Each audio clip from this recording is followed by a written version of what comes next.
नमस्कार दोस्तों, मैं हूं आपका दोस्त विमल कुमार छाजड़ एडवोकेट।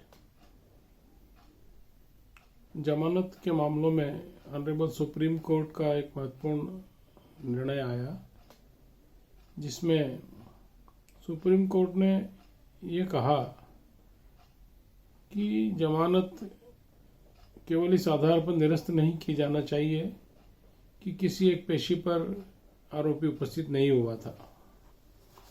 इस मामले में जो अपीलकर्ता कृष्ण शर्मा था, उन्होंने सुप्रीम कोर्ट में अपील की, तो अपीलकर्ता के एडवोकेट ने बहस की कि वीआईपी मूवमेंट चल रहा था, इस कारण ट्रैफिक जाम होने के कारण वो उपस्थित नहीं हो सका था वहाँ पर। उसके एडवोकेट ने भी एक दिन पहले उनका वकालतनामा वापस ले लिया था, तो वहाँ किसी की उपस्थिति उस प्रकरण में नहीं हुई।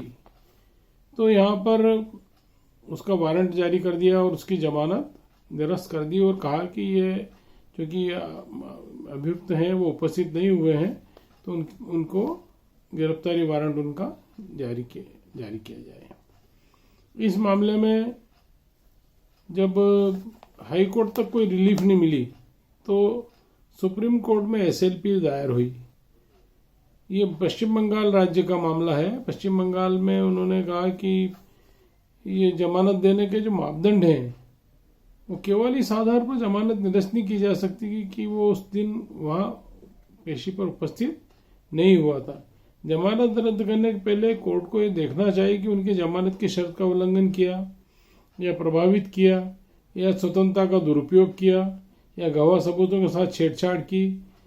इसलिए ये जो आदेश था, इस आदेश को सुप्रीम कोर्ट ने कहा कि नहीं, इस तरह की केवल एक छोटे से बात पे कि वो हाजिर नहीं हुआ, इस कारण उसकी जमानत निरस्त कर दी और उसको वारंट निकाल दिया।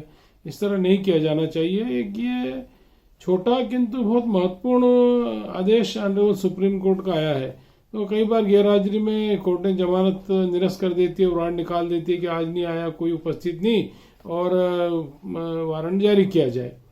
तो इस तरह के आधारों पर जब वारंट नहीं जारी किया जाना चाहिए। इस पर ये जो एसएलपी जारी की गई थी, उसका मैं पूरा डिस्क्रिप्शन में आपको दूंगा जानकारी कि इस तरह यदि कोई निकलता है किसी का वारंट, तो इस जजमेंट के आधार पर, इस आदेश के आधार पर उसको चुनौती दी जा सकती है। नमस्कार दोस्तों।